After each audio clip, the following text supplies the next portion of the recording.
Hi, this is Professor Jacob. This video will be a very short video to accompany the 20-minute video you had last week. Both videos will be featured on Top Hat activities in class if you're an on-campus student.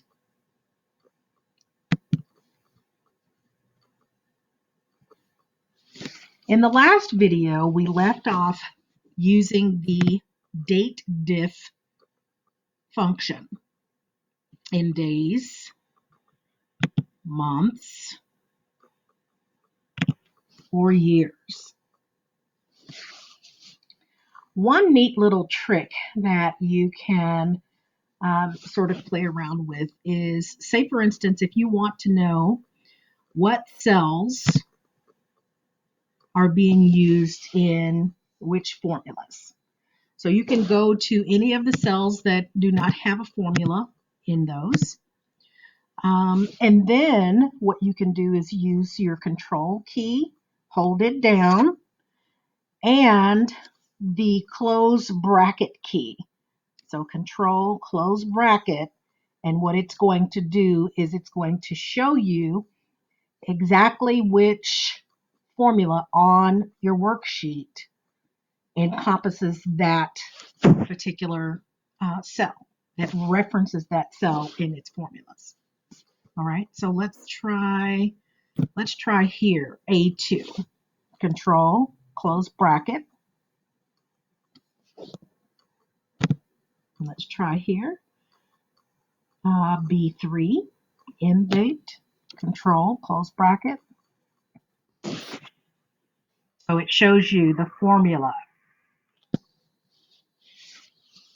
that is being referenced, or not the formula that's being referenced, the cell that is being referenced in formulas throughout the worksheet. So you might think, well, what about on a larger worksheet where there's more formulas involved? So I've created one here, and we've got formulas pretty much everywhere except in column B.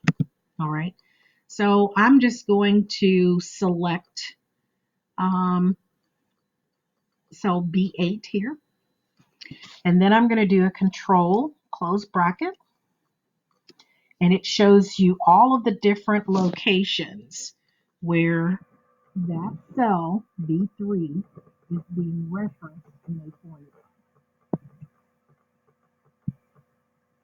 It somewhat gives you an idea of how beneficial this would be, if you had a much larger worksheet. And again, this isn't really a large worksheet, but it's larger than sheet 3 examples. And then, of course, to sort of deselect this, you can just click off into any blank cell or empty cell in your worksheet. Also, I wanted to kind of show you a couple of things while we're on this large worksheet here. So say for instance, if you're on a formula and you want to know, okay, well, is this formula really being evaluated correctly? Or can I see the result maybe in the formula bar?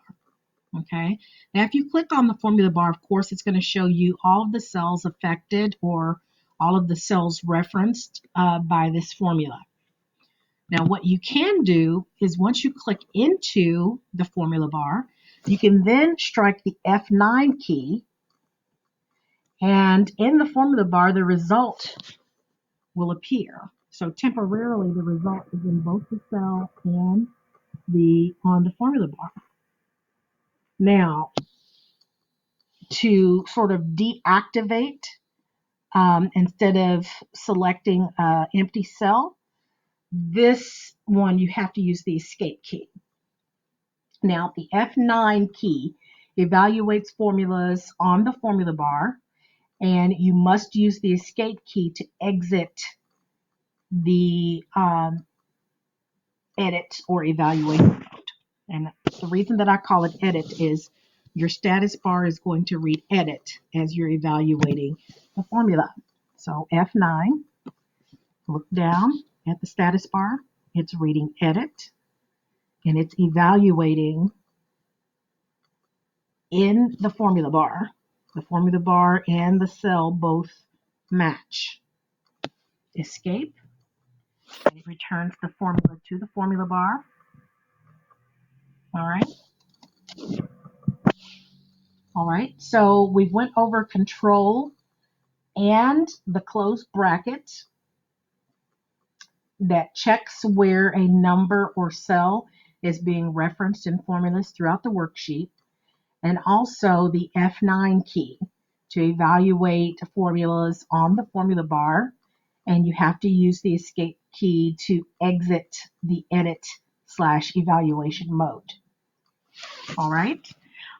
There's one other little thing that I want to kind of show you, and it's something that you need to add, of course, to from more commands. And we want it to appear on the quick access toolbar. And instead of popular commands, we're going to select choose commands from and then all commands. And then on our list, we want to look for camera. It's in alphabetical order. Camera. Click add. And we have camera over here. Okay. Now we have, now this isn't what necessarily what you think it is, all right? But I wanted to kind of show you what, what it does, and then perception being that it's a camera is you're going to take a selfie or and then put your picture in there, but no, it's way different than that. What the camera tool does, it allows you to combine multiple dynamic or active content into one worksheet. All right, so say for instance, if I wanted, let's do sheet 4 here. If I wanted everything on sheet 1 or something on sheet 1, and then something on sheet 2, and then something on sheet 3, and I wanted all of those to appear on one sheet, all right? But I didn't necessarily want to take a static image of it. Excel has included the camera tool in every rendition, probably since at least 2003. And it's a neat little tool. It allows you to sort of take a picture of active content, and if the content is updated, say for instance on where it originated from, it automatically updates on the new one. So I'm just going to select some text here, and I'm just going to grab bonus, the bonus column, sales reps, and bonus. All right, because that's some input and some formulas. So it's going to be active content.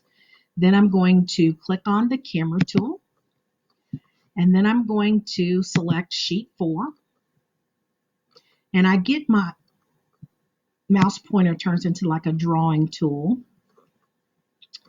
And so I'm just going to, and I don't know why it's so large, but I don't really want it that large. But it still keeps its proportionate size. All right. So we have in sheet 4 here just a picture, and we know it's a picture because our picture tools and format tab become available. All right. But the difference is this is a dynamic picture, meaning it's going to change. So if I go back to sheet 1, of course, this is where it originated from.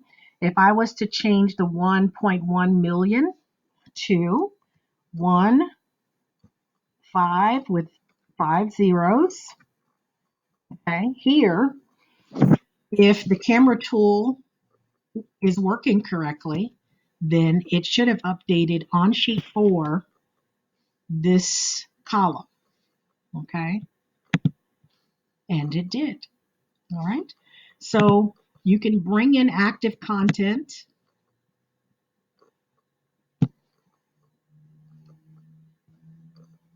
from multiple sheets and have it to reside on one sheet. And if anything changes, say for instance, a 0 to 59, let's change that to I.